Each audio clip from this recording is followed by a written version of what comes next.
So we're going to break this video up into 3 main chapters. The first being just the context of this video. The second, my experience so far. And 3, how I think this whole thing could be fixed. So the context being that I'm recording this video after the second night of the third 5 Winstreak event in Pokemon TCG Pocket, and these are my thoughts coming from somebody who has achieved the 5 Winstreak event in Genetic Apex and the second 5 Winstreak event in Mythical Island. So I've proven that I can do this. I've done this before, but my experience so far has been just absolutely terrible. And personally, I know this is a hot take, I think it's the worst week of this game, and I'll get into why, but I know it's like the favorite for a lot of people, like for more of the competitive players, but probably only because it's the hardest thing to achieve in the game. It's like the main thing, because there's no ranked at the moment and things like that. So I think we all kind of unintentionally put a lot of pressure on this event, when personally, I don't think this should have been an event at all whatsoever. I think it should have been a secret emblem, the way that like the 3 legendary birds were, that you just unlock, and then there's like multiple of them. Like there's a 5, there's a 10, there's a 15. Imagine a streamer trying to achieve a 25 win streak emblem. Like that would be a crazy stream. So anyways, we're here now. So how do we fix this? First off, addressing a decent amount of the community. I see a lot of people saying in comments on videos and things like, dude, this is so easy. Like, I got into my first run. Pause. It was easy for you. And congratulations. I'm stoked for you. I'm glad that you got it that fast. But don't go around saying that the event itself is easy. Because what that's going to do is it's going to discourage a lot of people from playing the game because, oh, well, the event's easy and I just keep losing. So what's the point? And they leave and stop playing the game. And you don't want that for your game, okay? You want as many people playing this game as you can. So just choose your words carefully, please. That's the first thing I'll say. The second is that I think the main way that this can be fixed, because we're here now, right? Like we can't just take this event away.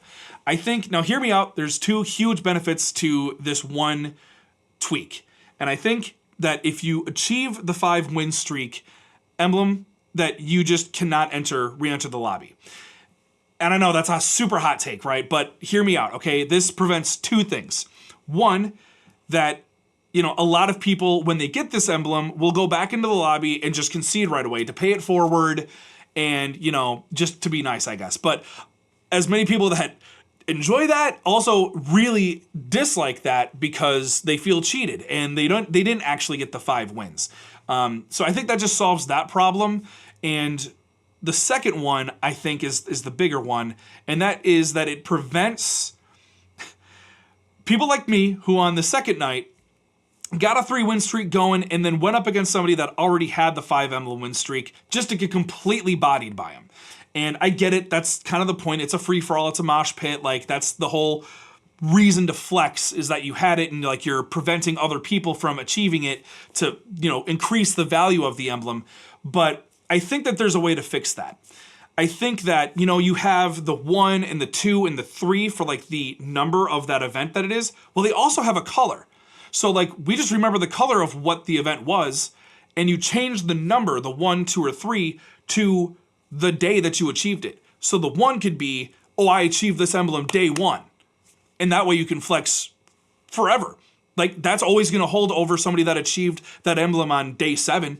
Like, if I had an emblem that had 7 on it, wouldn't mean as much as the guy that had the 1 on it. Like, you still have that hierarchy, And I think that one shift, or I guess that would be 2 shifts, preventing people from re-entering the lobby, but also giving a number of the day that it was achieved, could just go miles, because like we can't just remove the event. We need more events in this game anyways. So we can't just remove it. But again, like I said, we're here now. So I think that that's how you could fix it. And yeah, those are my thoughts. Very hot takes, I know. But this is also coming from a guy who doesn't have that much time to play the game and genuinely just does feel a lot of the pressure to get the emblem, because I just like to collect things. I personally wouldn't care if my emblem had a 7 on it. And like, as long as I got it, that'd be pretty sweet to me. But I know that kind of discourages the whole thing, because like, that's why the 45 wins Emblem in like 3 weeks or whatever means nothing. So it's like, oh, well, anybody can get that. But a lot of people really enjoy that Emblem because it proves that they're active playing the game when they don't have that much time to be playing it, so they just have that much less time to get the wins. So it is actually somewhat competitive for them. There's just things for different people. And I also just want to say, at the end of all this being said is kind of for nothing, right? It is, at the end of the day, just an emblem. It's just some art in a game, you know? And I think we all get a little too carried away. This is coming from a guy who hasn't gotten it yet, so he's just talking it up. Yeah, you'd be right, but also, like, yeah, just don't sweat it, man, you know? But I hope maybe this goes somewhere, maybe it doesn't. Who knows? Thank you for watching all the way through. Go ahead and like the video or dislike it. Either help the channel, to be honest. So I don't know why people even dislike, but to send a message, I guess. But anyways, subscribe if you enjoyed the thoughts on this and everything and the vibe going on and all that. And hopefully I will catch you in the next one.